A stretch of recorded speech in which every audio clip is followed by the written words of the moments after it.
Assalamualaikum warahmatullahi wabarakatuh. Alhamdulillahirabbil alamin wa bihi nasta'in wa ala umuri dunya waddin. Asyhadu an la ilaha illallah wahdahu la syarikalah wa asyhadu anna Muhammadan abduhu wa rasuluhu la nabiyya ba'da.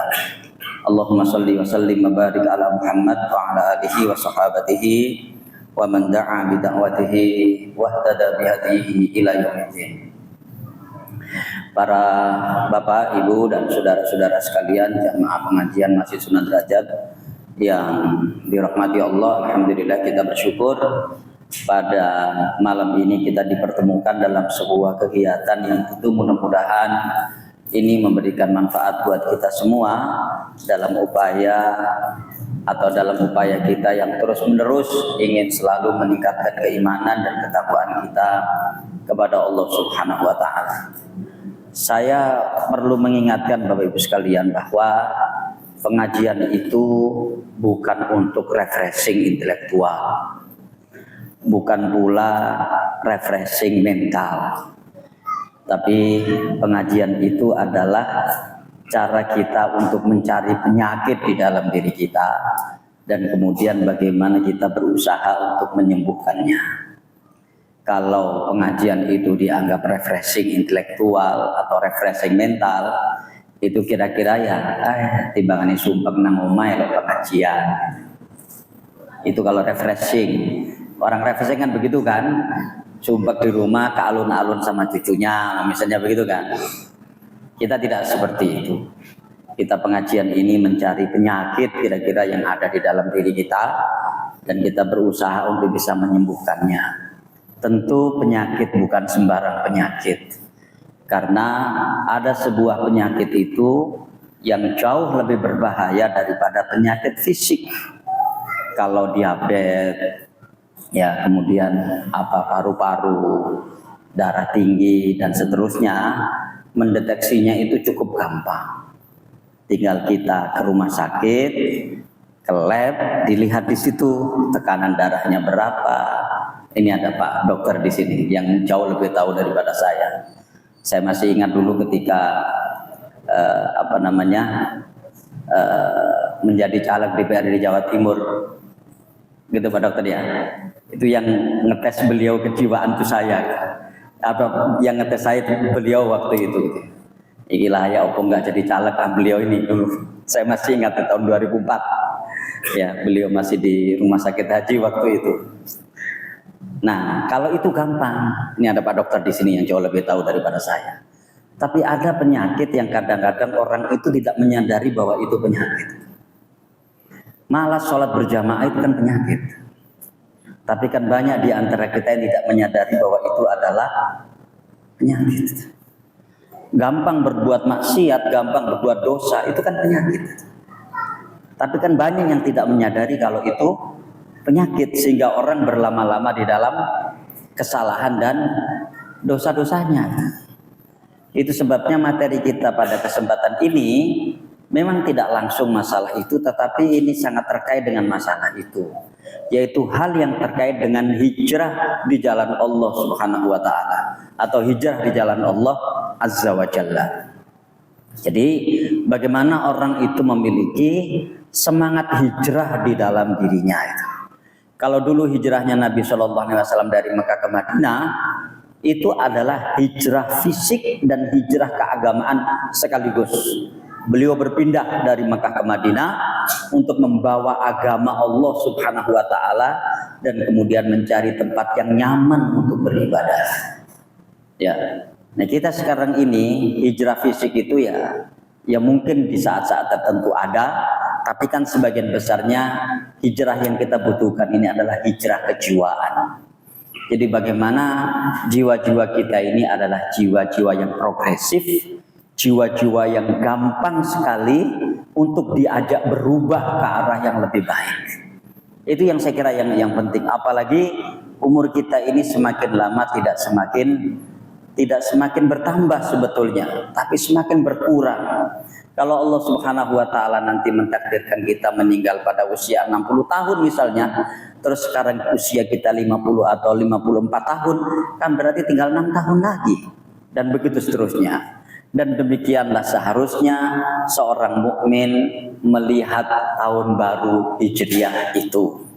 Sekarang kita masih di bulan Muharram, ya, tahun 1447 Hijriah. Artinya kita masih berada di tahun baru Islam 1447 Hijriah. Nah, Bapak sekalian, sebelum saya akan berbicara masalah itu, saya hanya ingin pertama-tama saya ingin bercerita tentang bagaimana proses penentuan kalender Islam itu dan kemudian disepakati dimulai dari hijrahnya Nabi Shallallahu Alaihi Wasallam. Ada banyak hadis atau asar para sahabat yang terkait dengan masalah itu. Saya membawakan satu asar atau satu riwayat dari para sahabat tentang ditetapkannya hijrah sebagai kalender Islam, yang kemudian karenanya ya di sana kemudian ada visi ke masa depanan kaum muslimin. Nah, ini kira-kira. Jadi di Basrah itu sekarang Irak ya. Itu ada seorang gubernur yang bernama Abu Musa al-Asy'ari. Dia adalah seorang sahabat senior juga pada masa Rasulullah SAW. Gubernur ini hidup pada masa pemerintahan Umar bin Khattab radhiyallahu anhu. Dan dari sahabat inilah embrio atau awal mula tentang mengapa kalender Islam itu dimulai dari hijrahnya Nabi Shallallahu Alaihi Wasallam. Nah, kita lihat nanti di situ. Saya bacakan di sini. Anna Aba Musa kataba ila Umar. Jadi Abu Musa al-Asy'ari menulis surat kepada Umar. Isi suratnya itu begini. Innahu ya'tina minka kutubun laisa laha tarikh. Singkat ya isi suratnya itu. Ya. Jadi sesungguhnya banyak atau saya ini banyak dapat surat darimu wahai Umar, namun dia tanpa tahun. Tapi sekalian, ketika kaum muslimin dengan pertolongan Allah Subhanahu wa taala bisa menaklukkan kota Mekah, ya, itu kan kemudian mereka memiliki sebuah imperium, negara yang besar, ya, yang kemudian diperluas pada masa Khulafaur Rasyidin, ya, pada masa Abu Bakar, kemudian pada masa Umar, bahkan pada masa Umar bin Khattab itu sudah memasuki wilayah-wilayah, menaklukkan wilayah-wilayah yang sebelumnya belum masuk ke dalam pangkuan kaum muslimin. Terutama pada masa Umar bin Khattab itu ditaklukkan satu negara superpower waktu itu yang bernama negara Persia yang ditaklukkan pada tahun ke-14. Nah, apa maknanya ini? Maknanya kaum muslimin sudah memasuki pergaulan internasional, kira-kira begitu. Komunikasinya sudah komunikasi internasional dengan imperium-imperium yang ada pada saat itu. Apalagi pada masa Khulafaur Rasyidin itu masa ekspansi, masa perluasan wilayah. Nah, orang-orang Nasrani mereka punya kalender, namanya kalender Miladiyah atau kalender Masehi yang Januari, Februari, Maret dan seterusnya itu. Ya kan, China waktu juga sudah ada kalender, India juga sudah memiliki dan begitu seterusnya. Nah, kaum muslimin itu memang tidak terbiasa dengan kalender itu dalam bentuk peristiwa yang permanen, tapi peristiwa yang insidental. Apa yang penting saat itu, tapi tanggal dan bulan itu sudah ada, gitu ya. Tanggal dan bulan sudah ada. Makanya kita ketika di SD dulu ditanya kapan Nabi Muhammad dilahirkan. Nabi Muhammad dilahirkan pada tanggal 12 Rabiul Awal tahun gajah. Ya kan? Kenapa disebut tahun gajah? Karena waktu itu ada peristiwa besar, ada seorang raja yang bernama Abroha datang ke Mekah bersama pasukannya, dan itu adalah pasukan gajah dan hendak menghancurkan Ka'bah. Ya, makanya saat itu turunlah surat yang bernama surat Al-Fil. Alam tara kaifa fa'ala rabbuka bi ashabil fil, gitu kan? Jadi tahunnya itu sesuai dengan peristiwa yang ada pada saat itu. Kira-kira seperti itu. Nah, Bapak sekalian, ini ketika sudah memasuki pergaulan internasional, ya, Akhirnya dibutuhkan tahun itu. Faqala ba'dhum maka fajama'a Umar an-nas. Maka Umar kemudian mengumpulkan para sahabat. Jadi para sahabat senior itu dikumpulkan oleh Umar untuk diajak berunding. Kira-kira kalau kita membuat kalender atau kalau kita membuat penanggalan, itu kita mulai dari peristiwa apa?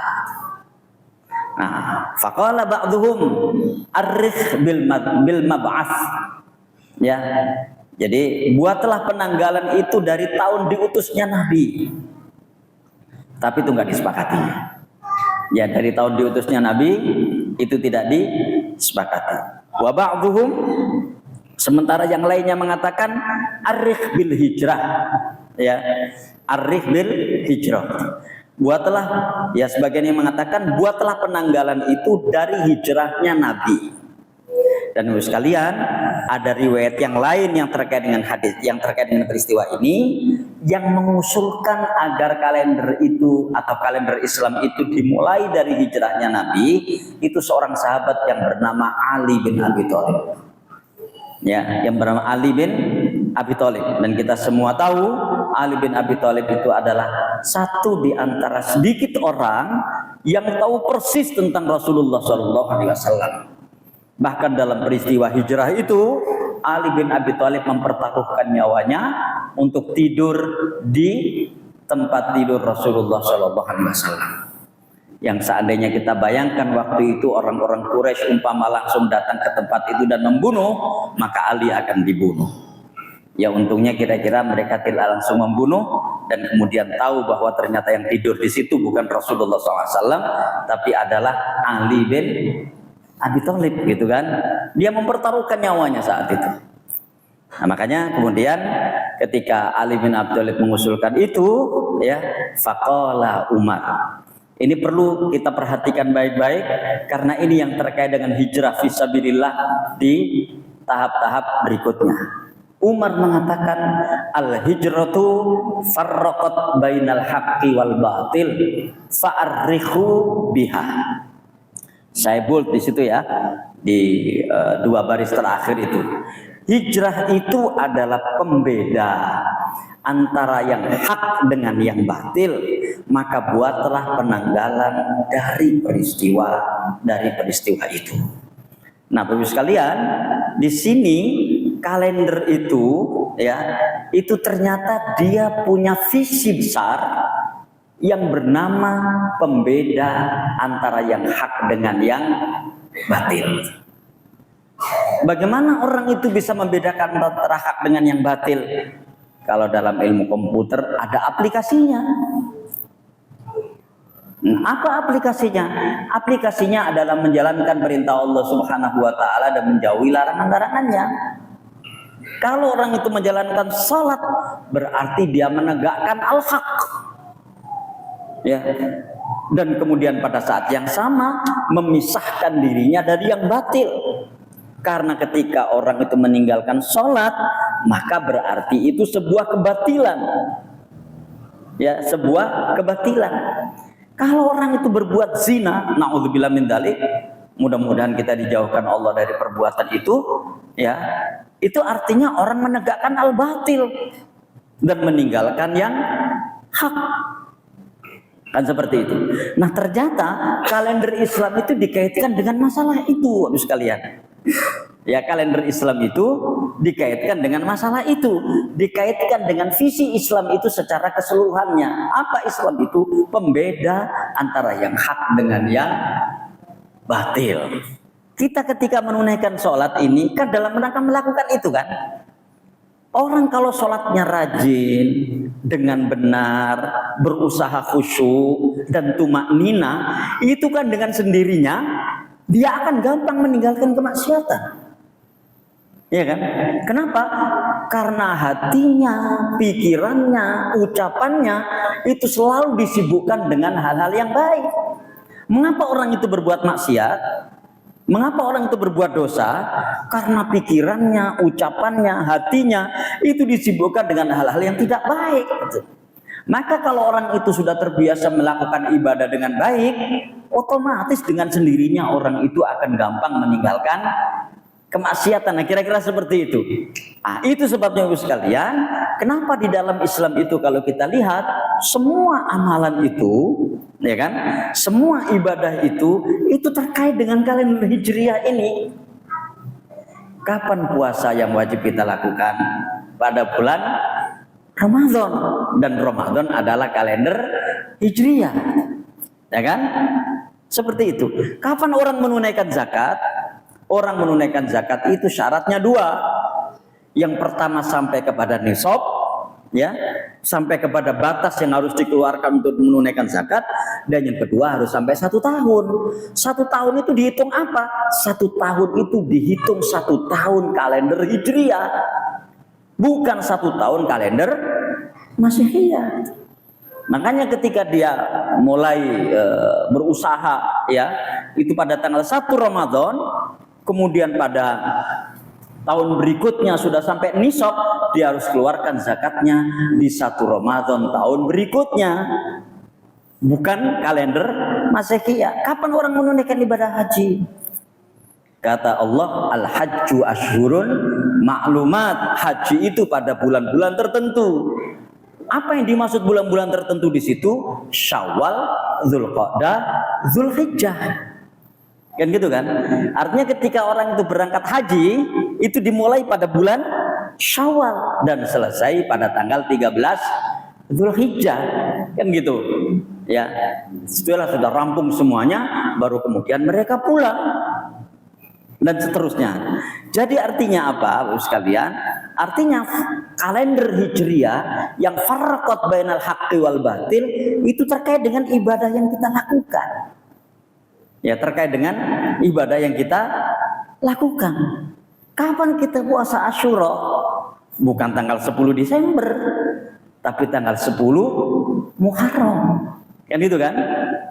Kapan kita puasa Arafah? Itu 9 Dzulhijjah. Jadi artinya kalau orang itu akrab dengan ibadah kepada Allah Subhanahu wa taala, orang ini akan gampang terkait dengan persoalan-persoalan kalender Hijriah tersebut. Nah, namun di kita ini kan terjadi sebaliknya. Ini kemarin saya sampaikan di Namira, apa kita bisa sampaikan di rumah sakit di Masjid Asy-Syifa, Rumah Sakit Muhammadiyah Lamongan. Kita kan lebih gampang menghafal apa? Bulan-bulan Masehi. Ya. Misalnya kita disuruh coba hafalkan bulan-bulan miladiah atau bulan-bulan Masehi. Gampang, Januari, Februari, Maret, April dan seterusnya. Kenapa? Gajian tanggal 1 bulan-bulan Masehi. Bukan tanggal 1 bulan-bulan Hijriah, ya kan? Makanya dia hafal. Gitu. Kapan cuti bersama? Bukan Hijriah yang dipakai. Gitu. Tapi kalau kita sebagai seorang mukmin, dengan rajinnya kita beribadah kepada Allah Subhanahu wa taala, maka kita akan gampang untuk menghafal bulan-bulan itu. Tapi kan kenyataannya tidak. Saya nggak tahu, ya. Saya kok khawatir jangan-jangan yang hadir pada kesempatan ini untuk disuruh menyebutkan bulan-bulan Hijriah secara urut kok banyak yang nggak bisa kira-kira. Ya kan? Banyak yang nggak bisa kan? Jadi seperti itu. Ini ya Bapak sekalian, kenapa Umar mengatakan al-hijratu farraqat bainal haqqi wal batil. Hijrah itu menjadi pembeda antara yang hak dengan yang batil. Itu nah bersepakatlah mereka akhirnya dengan bulan itu. Ini saya tulis semuanya gitu ya. Kemudian para sahabat berdiskusi lagi. Kalau dimulai dari hijrahnya Nabi, maka sebaiknya bulan pertamanya itu bulan apa? Wah, ada yang ngusulin Ramadan. Saat ada yang mengusulkan Ramadan, Umar mengatakan balil Muharram. Tidak, jangan Ramadan, bulan satunya, bulan Muharram. Mengapa? Karena bulan Muharram itu adalah bulan bubaran orang-orang menunaikan ibadah haji. Artinya Bapak sekalian, semua rukun Islam itu tuntas. Ya kan? Di bulan Dzulhijjah itu. Gitu kan? Kapan syariat sholat disyariatkan Allah SWT? pada tahun ke-10 dari kenabian dalam sebuah peristiwa yang bernama Isra dan Mi'raj. Ya kan? Kapan zakat? Pada bulan Sya'ban. Kapan puasa Ramadan? Akhir bulan Sya'ban dan pelaksananya pada bulan Ramadan, dan begitu seterusnya sampai rukun Islam yang kelima. Kapan haji disyariatkan? Haji disyariatkan pada tahun ke-10 Hijriah pada bulan Dzulhijjah. Kan begitu seterusnya gitu. Nah, makanya Umar kemudian jangan Ramadan, tapi bulan Muharram. Itu kan, jadi mulainya di situ. Jadi Muharram, Safar, Rabiul Awal, Rabiul Tsani, Jumadal Ula, Jumadal Tsaniyah, atau kalau orang Jawa sering mengatakan Jumadil Awal, Jumadil Akhir, Rajab, Sya'ban, Ramadan, Syawal, Dzulqa'dah, Dzulhijjah. Ya, 12 bulan. Dan 12 bulan ini ada di dalam Al-Qur'an. Coba lihat surat At-Taubah itu. Inna iddatas syuhuri indallahi 12 syahran fi kitabillah. Jadi penentuan bulan-bulan itu ada dalam kitab Allah Subhanahu wa taala. Sesungguhnya iddatas syuhuri indallah, jumlah bulan di sisi Allah itu 12 syahran, 12 bulan. Fi kitabillah, di dalam kitab Allah. Yauma khalaqas samawati wal ard, pada saat diciptakannya langit dan bumi. Jadi hitungan bulan itu diciptakan oleh Allah Subhanahu wa taala sejak diciptakannya langit dan bumi. Minha arba'atun hurum, dan di antara 12 bulan itu ada bulan-bulan haram, bulan-bulan yang dihormati, dan itu adalah bulan Rajab, kemudian bulan Dzulqa'dah, Dzulhijjah, dan Muharram. 3 secara berurutan dan satunya terpisah. Nah, Bapak sekalian, ketika itu kemudian kita tahu tentang hal tersebut, itu kan di bulan-bulan tertentu ada syariat Allah Subhanahu wa taala yang harus kita laksanakan. Nah, sekarang kita lihat hijrah di jalan Allah Subhanahu wa taala. Ada beberapa riwayat dari para sahabat, ya kan, bahwa hijrah yang dilakukan Rasulullah dan para sahabat waktu itu benar-benar hijrah karena Allah Subhanahu wa taala. Bukan dalam rangka mencari tempat bisnis yang baru, ya, bukan juga dalam rangka untuk perluasan wilayah mereka secara individu, ya, tapi itu karena Allah Subhanahu wa taala. Nah, ini bukti-buktinya. Yang pertama, ini diriwayatkan oleh Imam Bukhari dari Bilal bin Rabah. Bilal bin Rabah ini seorang budak, ya, yang disiksa habis-habisan oleh tuannya yang bernama Umayyah bin Khalaf dan kemudian dimerdekakan oleh Abu Bakar As-Siddiq. Beliau berdoa, Allahumma la'an Syaibat bin Rabi'ata wa Utbah bin Rabi'ata wa Umayyah bin Khalaf kama akhrajuna min ardina ila ardil wabah. Ya Allah, laknatlah Syaibah bin Rabi'ah, Utbah bin Rabi'ah, Umayyah bin Khalaf, sebagaimana mereka telah menyebabkan kami keluar dari negeri kami ke negeri derita. Karena waktu itu mereka belum tahu juga nanti di Madinah itu akan terjadi apa kan. Tapi alhamdulillah ternyata di Madinah mereka mendapatkan orang-orang yang baik yang menolong perjuangan Rasulullah dan para sahabat. Artinya apa? Artinya mereka ini keluar karena tekanan yang luar biasa yang dilakukan oleh orang-orang Quraisy yang menyebabkan mereka tidak nyaman dalam beribadah kepada Allah Subhanahu wa taala. Ini yang penting kita garis bawahi gitu ya. Kenapa? Karena ini nanti juga menyangkut diri kita. Yang kadang-kadang sekalian, ini mari kita lihat diri kita masing-masing. Kadang-kadang yang menghalangi ya kita untuk berbuat baik itu diri kita sendiri kok. Ya, yang menghalangi diri kita ini, yang menghalangi kita ini berbuat baik itu kadang-kadang diri kita sendiri, bukan orang lain. Waktunya Allahu Akbar, Allahu Akbar, kan mestinya refleks saat itu kita kan, waduh ada adzan, segera ke masjid. Ya, ternyata hawa nafsu kita tidak mengatakan seperti itu. Ngkusit, ya, waktu zuhur rotok doho, waktu subuh misalnya tenang, coba susu, Seperti itu. Artinya apa? Yang menghalangi berbuat baik itu bukan orang lain, ternyata kita sendiri. Makanya saya pernah mengatakan kepada sekalian, setan itu predikat, sifat, bukan jenis makhluk. Dan makhluk yang disebut setan itu ada dua. Apa? Minal jinnati wan nas. Dari golongan jin dan dari golongan manusia. Artinya manusia itu bisa menjadi setan bagi dirinya sendiri. Itu kan yang kita khawatirkan. Jadi ternyata yang kita khawatirkan itu bukan setan-setan yang jauh itu, tapi kita sendiri ini menjadi setan bagi diri kita.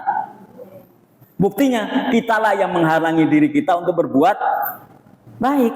Kitalah yang menyebabkan diri kita ini sulit berhijrah dari yang tidak baik menuju yang baik. Hati-hati ya, ada kalimat singkat dalam bahasa Jawa yang terkait dengan masalah ibadah yang sangat berbahaya. Apa? Engkau disik. Ya kan? Engkau disik, dia berbahaya. Lewis wayang ngetokno zakat, engkau disik. Akhirnya nggak jadi mengeluarkan zakat. Ya kan? Wayang nang masjid iki, engkau disik. Soalnya implikasi dari engkau disik itu banyak. Entah ngelihat WA, ya kan? Wah, tahu-tahu Mas Saiful sudah komat. Ya kan? Akhirnya sholatnya terlambat. Apalagi belum wudhu saat itu. Jiwa-jiwa seperti inilah jiwa-jiwa yang nggak siap hijrah itu.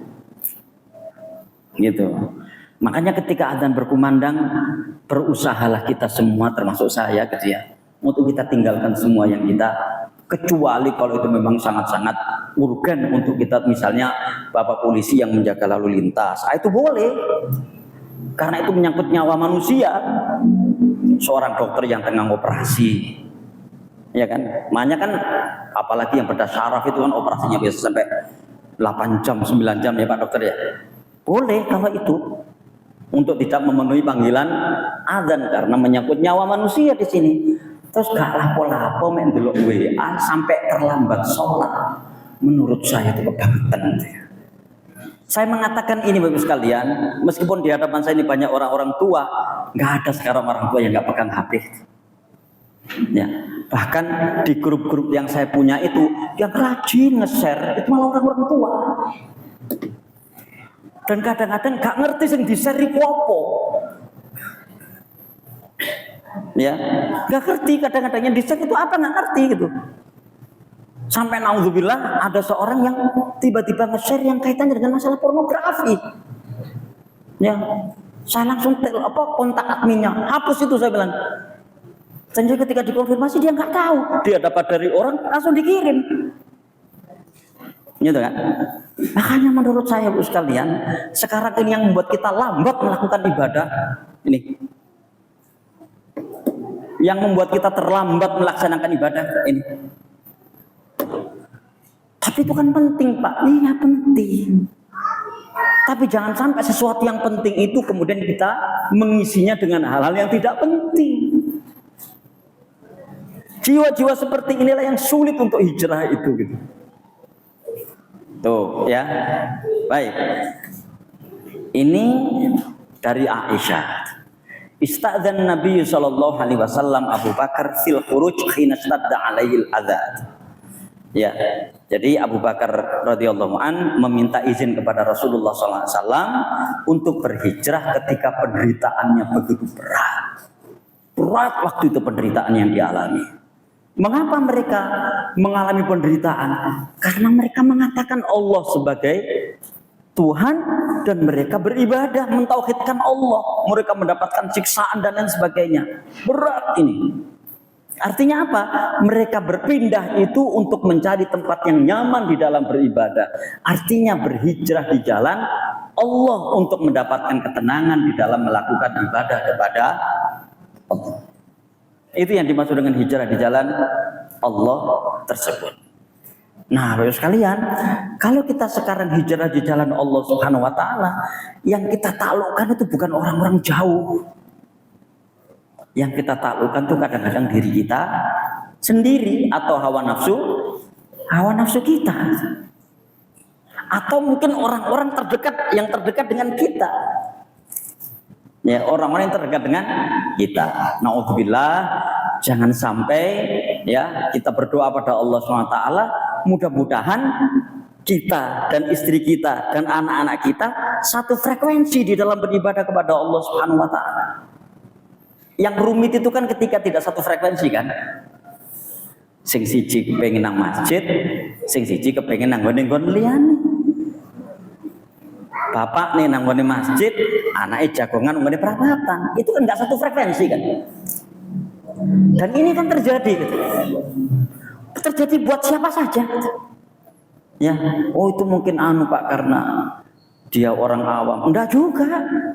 Mereka yang punya pemahaman keagamaan tinggi juga mengalami situasi seperti itu.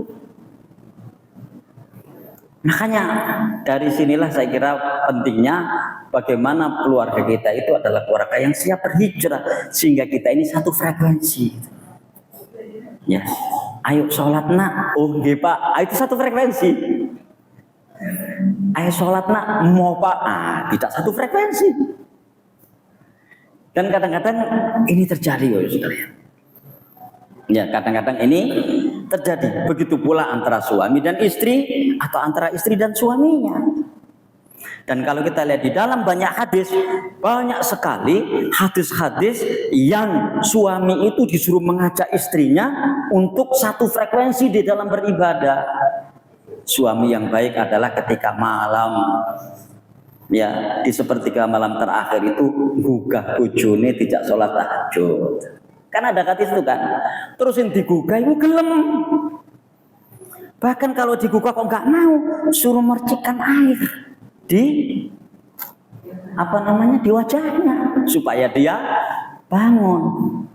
Ngono kok sih gak gelem, jarin Rasulullah ya, kupingnya diuyui setan. Kan begitu hadisnya kan. Tapi kan kadang-kadang nggak semuanya satu frekuensi gitu. Ya.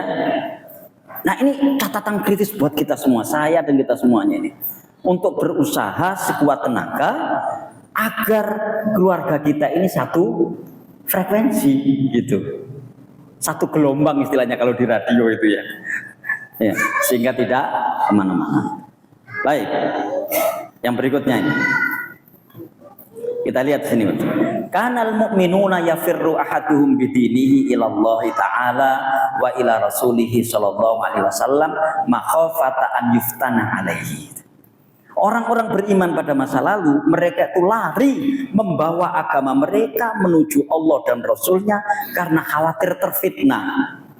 Apa yang dimaksud terfitnah di situ? Fitnah yang paling besar bagus sekalian itu adalah fitnah memurtadkan kaum muslimin. Itu fitnah terbesar. Makanya ayat yang berbunyi al-fitnatu asyaddu minal qatl, fitnah itu lebih dahsyat, lebih kejam daripada pembunuhan. Itu maksudnya fitnah bukan yang kasak kusuk itu, bukan. Tapi fitnah di situ adalah mengembalikan kaum muslimin kepada keagama jahiliyah yang disebut dengan murtad. Itulah fitnah terbesar.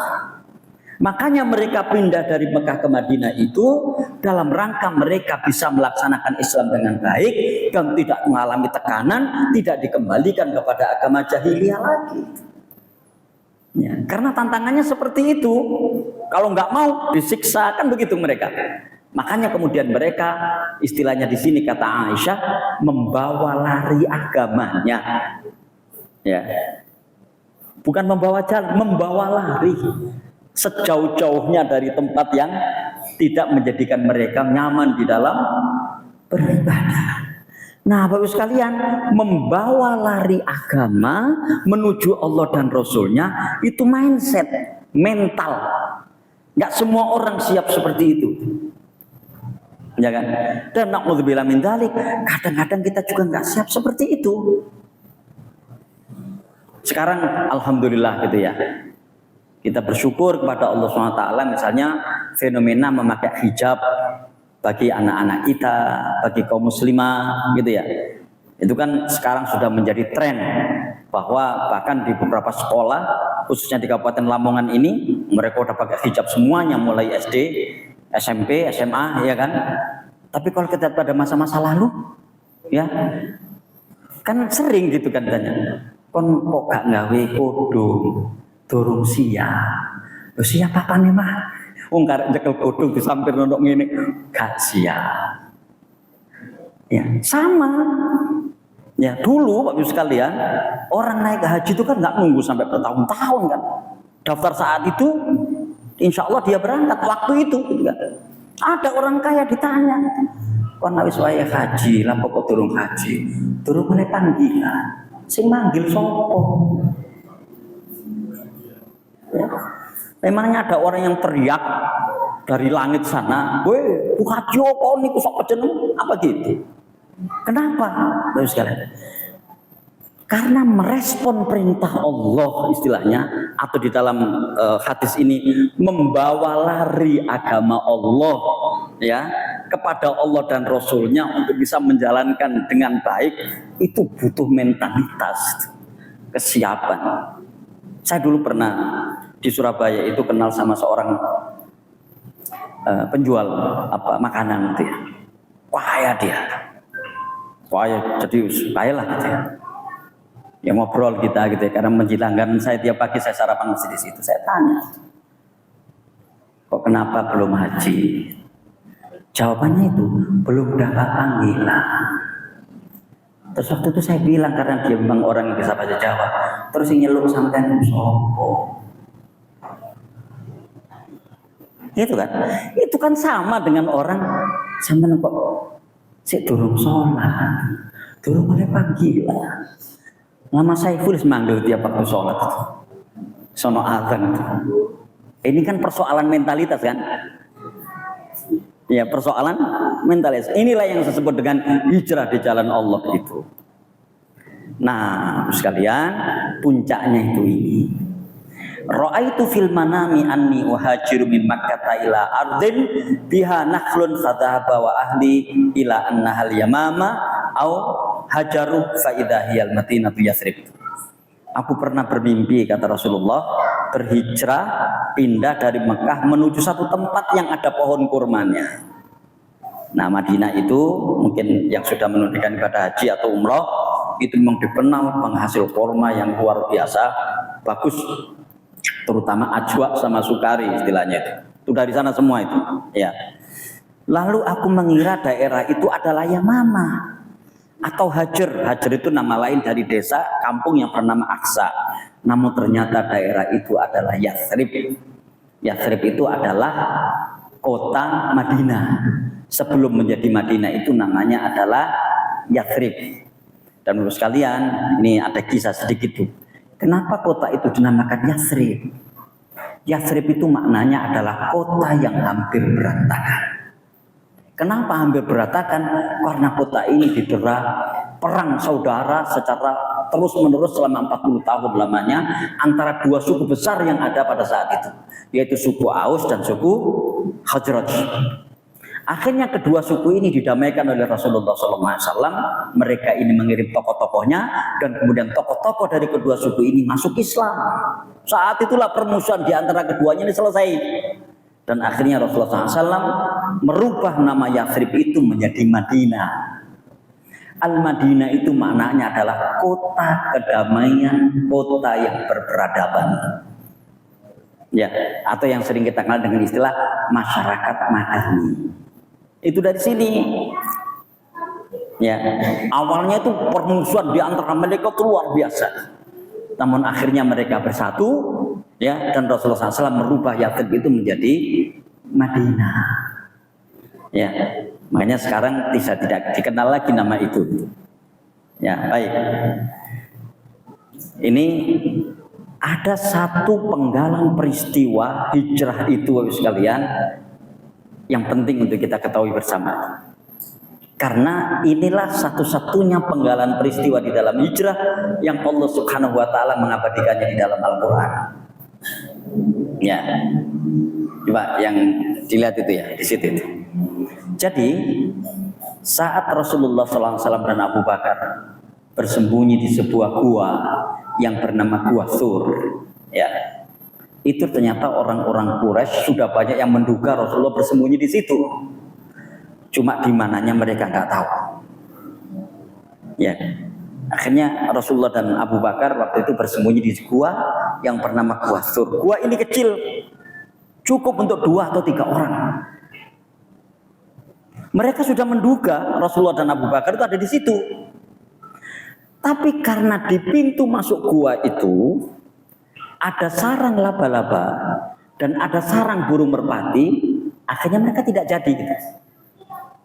Lah iki ono sarang laba-laba atau apa itu? Kemelandingan ya.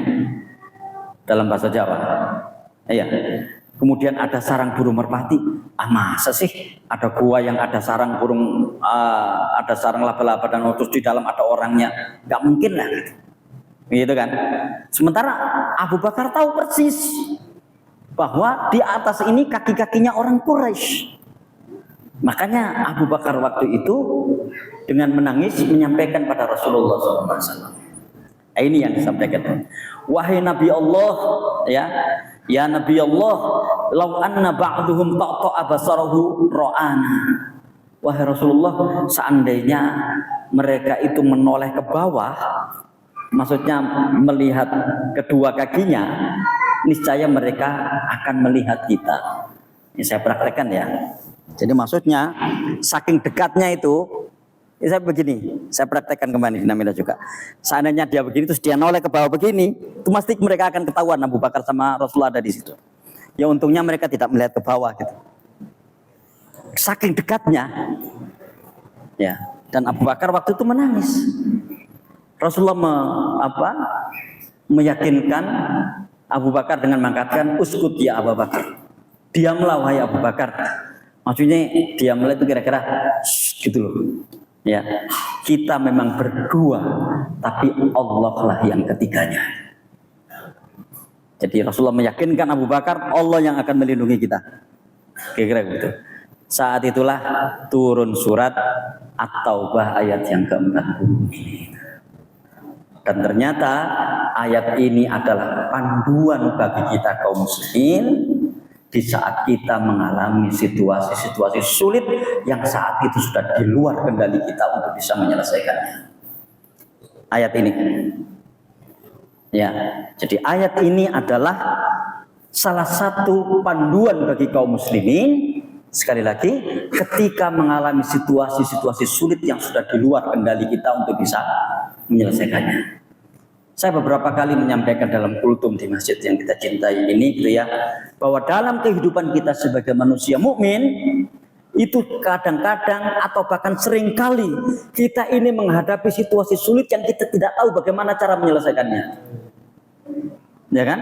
Kita nggak tahu bagaimana cara menyelesaikannya. Lihat di sini gitu.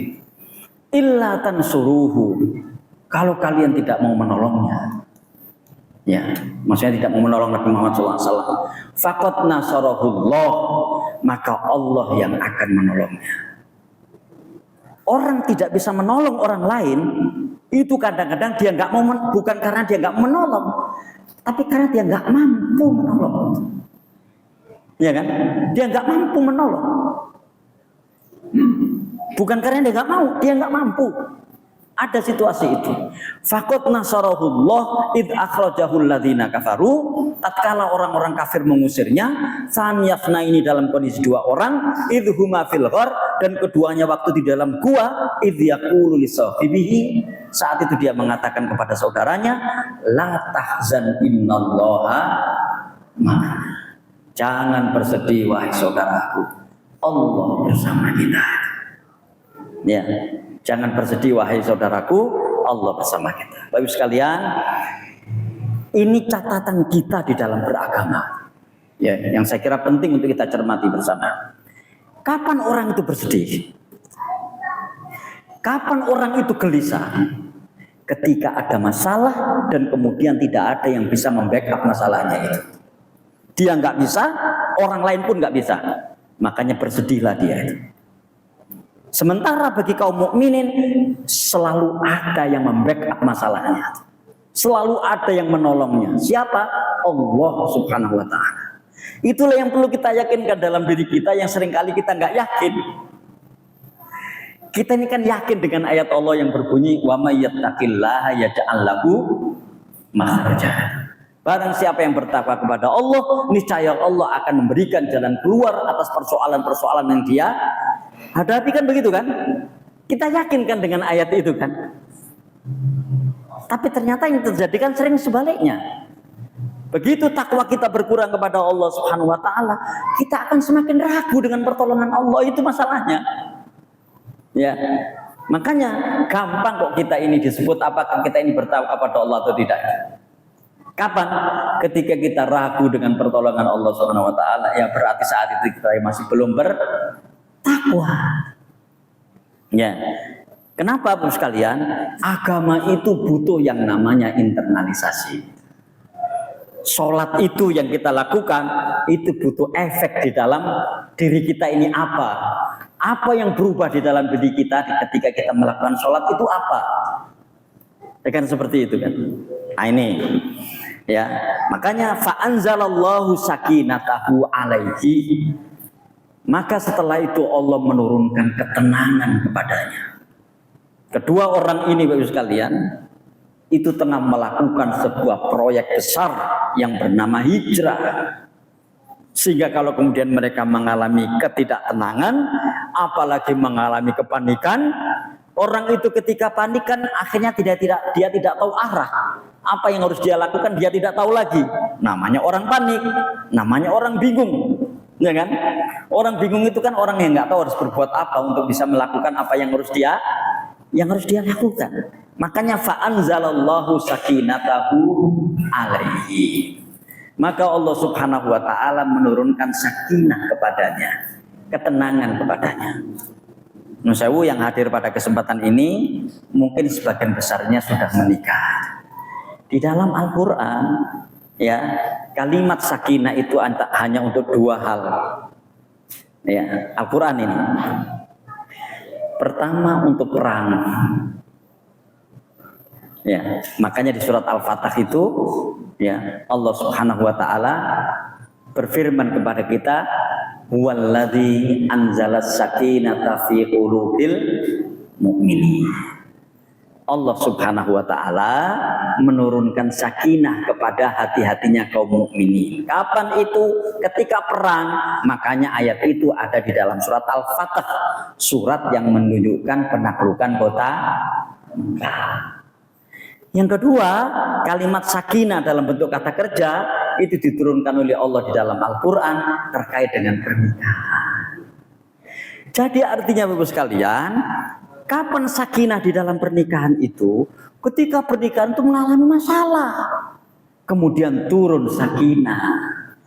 Kalau nggak ada masalah, ya untuk apa ada sakinah? Gitu kan? Ketenangan. Kapan ketenangan diturunkan oleh Allah Subhanahu wa taala? Ketika saat itu mereka mengalami ketidaktenangan. Gitu. Nah, kalau itu dikaitkan dengan perang, ini dikaitkan dengan keluarga.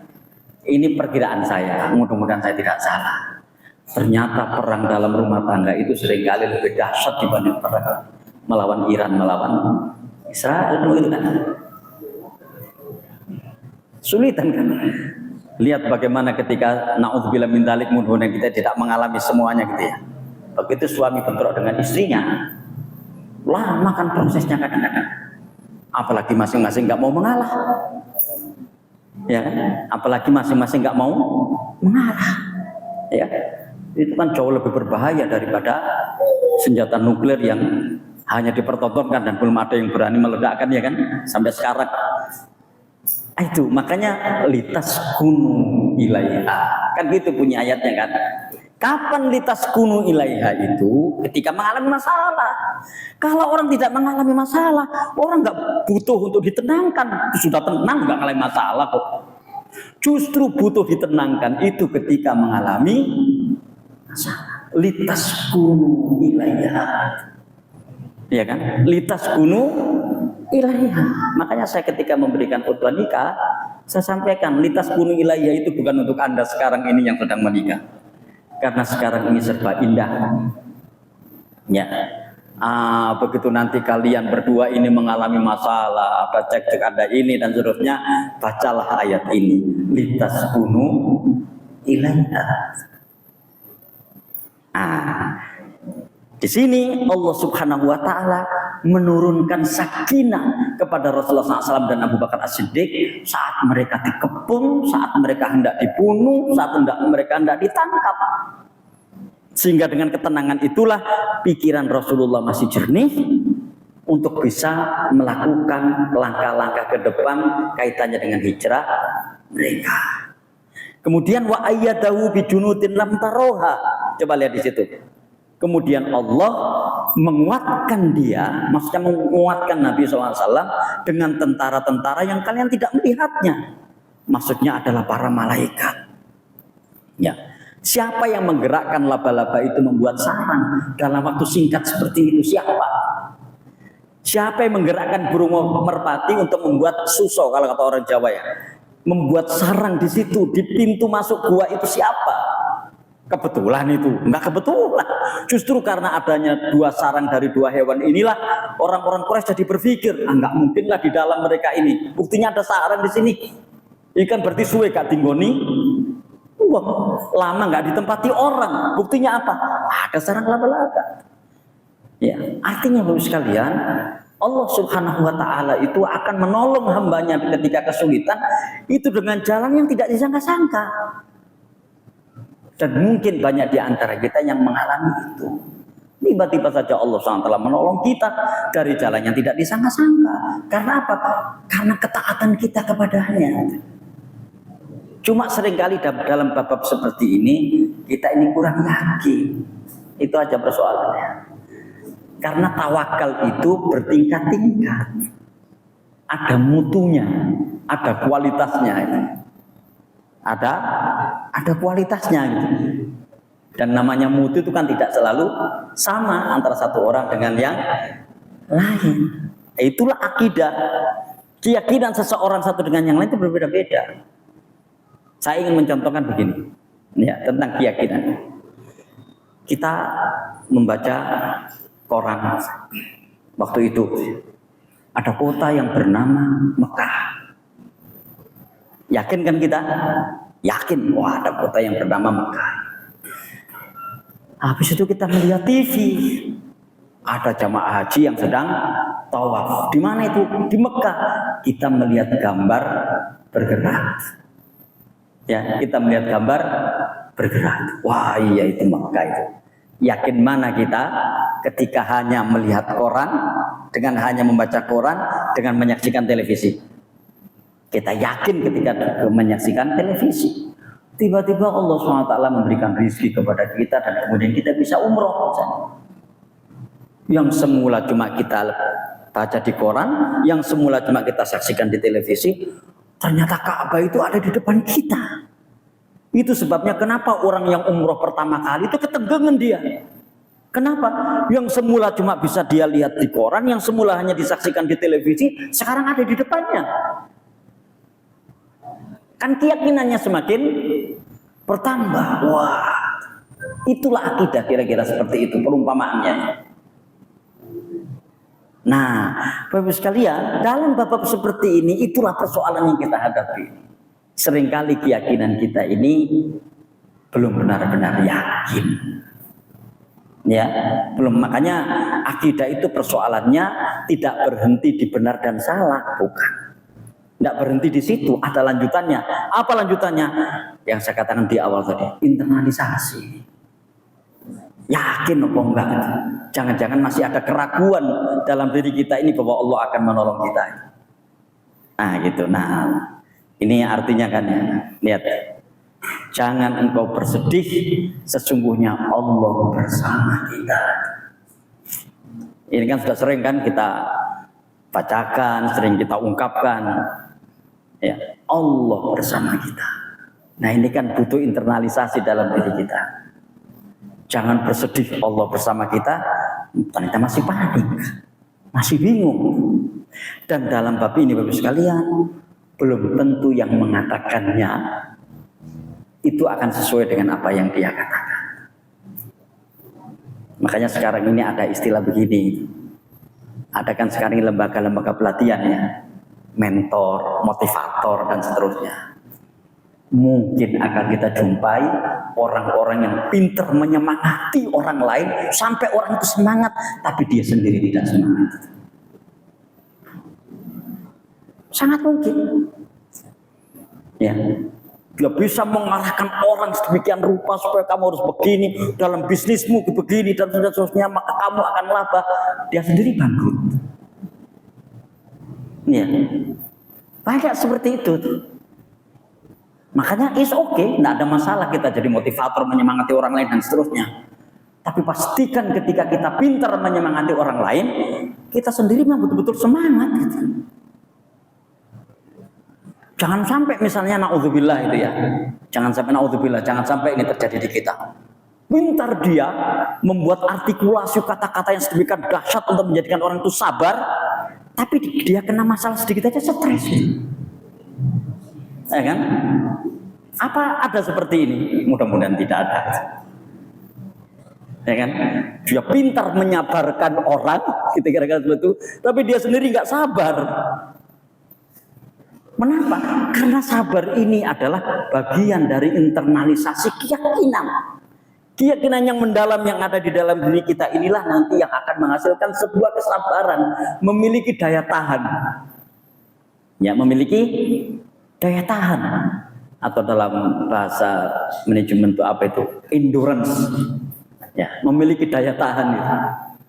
Jadi bagaimana orang itu ketika mampu menjadikan orang punya endurance, orang punya daya tahan yang luar biasa, ya dianya sendiri harus punya daya tahan dong. Kira-kira seperti itu. Makanya Rasulullah menyemangati Abu Bakar seperti itu, karena beliau dengan izin Allah SWT memiliki daya tahan itu. Wahai saudaraku, tenang, Allah bersama kita. Ya, Allah bersama kita. Makanya kadang-kadang saya berpikir kalau kita sedang disemangati orang, tenang mas, sabar. Lihat wajahnya itu, lihat wajahnya. Itu wajah panik atau wajah betul-betul tenang. Jangan-jangan kalimat yang dia ucapkan itu untuk menutupi kepanikannya. Itu bisa terjadi. Ya, itu bisa terjadi. Makanya kan kadang-kadang ada banyak yang paradoks ya di kita ini. Misalnya ada orang meninggal. Ini pengalaman kita di kampung-kampung. Ada orang meninggal, bapaknya meninggal misalnya. Tetangganya datang, anaknya masih kecil-kecil. Dia menenangkan anaknya supaya sabar dan seterusnya. Masih bapakmu mati nak, sabar. Tapi dia mengatakan itu kepada anaknya yang meninggal ini sambil menangis. Nah, gimana? Ya kan sambil menangis. Ya sabar nak yo, bapakmu mati nak, sing sabar yo nak yo. Gimana? Itu kan yang kita jumpai ya. Kira-kira anak ini semakin sabar atau semakin tidak sabar kira-kira? Lah ngomong sabar kok nangis. Menangis itu kan tanda bukti sebuah ketidaksabaran kan gitu kan. Karena ini bukan menangis terharu, ini menangis sedih. Tenang nak, sabar. Ya. Cok khawatir, tonggomu api-api, nah gitu kan, itu baru gitu kan. Nah sekarang kan tidak, ya sudah mau begini, kok nak kau ciling ini kau tinggal bapak mati, nah yang sabar nggak yo, pakai begitu lagi, mana? Kan? Ini kadang-kadang sering terjadi paradoks dalam diri kita itu ketika kita ingin menenangkan orang. Kalau menenangkan orang, pegang anak itu, bawa ke tempat tertentu, sabar nak. Kon sing tuwa, kon kudu iso ya ngeramut adik-adik. Tenang adikmu saya. Kalau masalah insyaallah tonggomu api-api. Misalnya gitu. Kowe nek kapan ono kurang opo-opo, ayo dibicarakan bareng. Gitu dong. Jangan kemudian dia malah nangis-nangis menenangkan orang. Dia sendiri panik menenangkan orang. Nah, kira-kira begitu. Nah, Rasulullah SAW la tahzan innallaha ma'ana. Jangan bersedih wahai saudaraku, Allah bersama kita. Ya. Nah, Bapak sekalian, semangat hijrah seperti ini, inilah yang harus terus ada dalam diri kita ya sampai kita meninggal nanti. Makanya ada sebuah hadis yang ini kalau nggak salah saya sampaikan hadis ini di kultum tanggal ya hari Jumat yang lalu. Ya. Tanggal 1 atau tanggal 2 Muharram waktu itu di sini. Ya. Jadi suatu ketika para sahabat ini kumpul-kumpul bersama Rasulullah SAW, bersama Muawiyah bin Abi Sufyan. Tadzakaru al-hijrah, mereka sedang membicarakan tentang hijrah dan seterusnya. Akhirnya Muawiyah mengatakan begini, Sami'tun Nabiyya sallallahu alaihi wasallam yaqul. Ya, Muawiyah bin aku mendengar, kata Muawiyah, Nabi sallallahu alaihi wasallam bersabda, la tanqati'ul hijratu hatta tanqati'at taubah. Hijrah itu tidak akan terputus hingga terputusnya taubat. Artinya umur hijrah itu sama dengan umur taubat. Kapan taubat itu berhenti, ya saat itulah hijrah itu berhenti.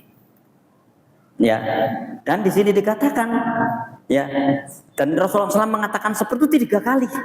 Hijrah itu tidak terputus hingga terputusnya taubat. Hijrah itu tidak akan terputus hingga terputusnya taubat. Hijrah itu tidak akan terputus hingga terputusnya taubat. Makanya di sini katakan 3 kali Rasul mengatakan itu. Nah, kapan terputusnya taubat itu? Wala tanqati'ut taubatu hatta tatlu asy-syamsu min maghribiha.